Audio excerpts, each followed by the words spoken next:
The grand hall of Station Nexus 7 fell silent as Anna stepped through the airlock. Kanat watched from the observation deck above, his crystalline form refracting the station's ambient light into nervous patterns. He had tried to warn her. Humans didn't understand galactic protocol, especially humans from Earth, that notorious death world where everything evolved to kill everything else. The Vrix delegation surrounded her immediately. 12 warriors, each standing 9 feet tall with exoskeletons that could withstand plasma fire. Their mandibles clicked in what passed for laughter among their kind. "The Deathworlder comes alone," hissed Commander Threx, circling Anna like a predator. "No weapons. No armor. How disappointing." Anna stood perfectly still, her breathing measured. She wore simple station coveralls, her dark hair tied back, hands relaxed at her sides. To the assembled aliens watching from the galleries above, she looked impossibly fragile, a creature of soft flesh and weak bones, barely 5.5 feet tall. "I'm here to negotiate the mining rights to Sector 447, Anna said calmly. "As we discussed." "Discussed?" Threx's voice dripped with contempt. "You mean as we demanded? Your kind has no claim to that sector. Earth is barely a recognized world. You have no fleet, no allies, no leverage." Kanat pressed his sensory nodes against the transparent aluminum of the observation window. He'd served as Anna's liaison for 3 months now, ever since her merchant vessel had limped into Nexus 7 with a damaged drive core. In that time, he'd learned something the rest of the galaxy refused to accept. Humans were dangerous precisely because they looked harmless. "I have the legal mining claim," Anna replied. "Filed and registered with the Galactic Commerce Authority. Laws are for civilized species," another Vrix warrior growled, stepping closer. "Not primitives from gravity-cursed worlds where the very atmosphere tries to kill you." That's when they made their mistake. The Vrix had studied human physiology, or thought they had. They knew humans were weaker than most spacefaring species, slower than predators from lighter gravity worlds, with inferior sensory organs. What they hadn't studied was human history, thousands of years of warfare, of survival on a planet that produced hurricanes, earthquakes, and predators that hunted in packs. The warrior reached for Anna's shoulder, intending to throw her to the ground in a show of dominance. He never completed the motion. Anna moved. Kanat's people experienced time differently than most species, their crystalline neural matrices processing information at extraordinary speeds. Even he barely tracked what happened next. Anna's hand intercepted the Vrix warrior's arm, redirecting its momentum with a twist of her hips. The warrior, massive and armored, found himself suddenly airborne. He crashed into 2 of his companions with a sound like starship hulls colliding. Before they hit the ground, Anna had already pivoted. Her elbow struck another warrior's joint with surgical precision. Kanat had shown her the weak points in Vrix anatomy, never imagining she'd need them.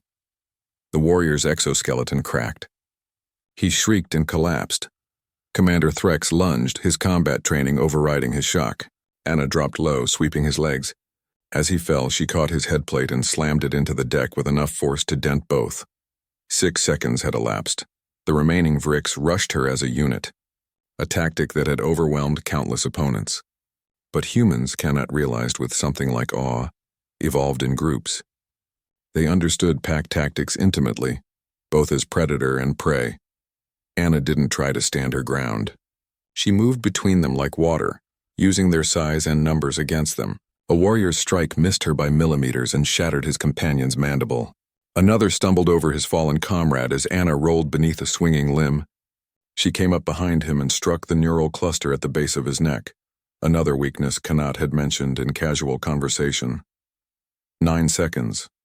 The last warrior standing was Threx, struggling to rise from the dented deck plating. Anna placed her boot on his chest plate and looked down at him. She wasn't even breathing hard.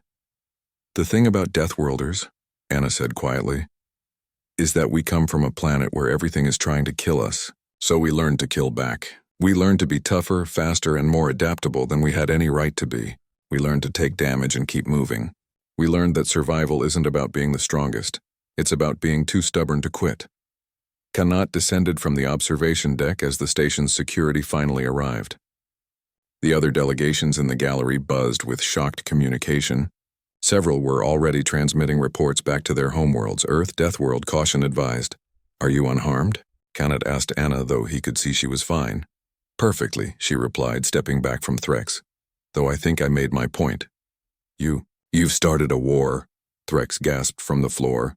The Vrix Collective will not tolerate this dishonor. Anna crouched beside him. No, Commander. I've prevented one. Go back to your collective and tell them what happened here. Tell them that humans don't want war. We've had enough of that on our own world. But tell them also that we will defend what's ours. Tell them that Earth produces survivors.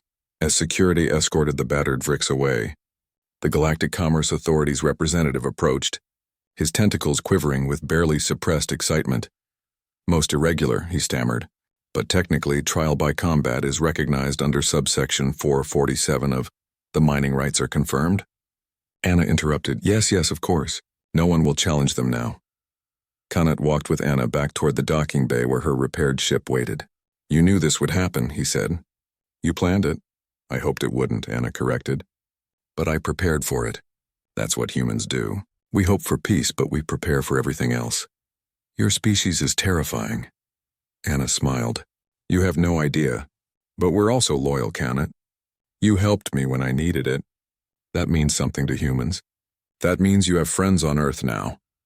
Kanat's crystalline structure flickered with colors that meant contemplation in his language. Perhaps, he thought, humanity's greatest strength wasn't their physical capabilities or their ruthless efficiency in combat. Perhaps it was this, their ability to make allies out of strangers to turn potential enemies into friends. As Anna's ship departed Nexus 7, Kanat transmitted his report to the Galactic Council. His conclusion was simple. Humanity has arrived among the stars. Recommend extension of friendship. Alternative outcomes inadvisable. Throughout the galaxy, civilizations would eventually learn what the Vrix discovered that day on Nexus 7. When you corner something from a Deathworld, you don't get submission. You get 10 seconds of regret, and a floor that's suddenly the only thing still moving.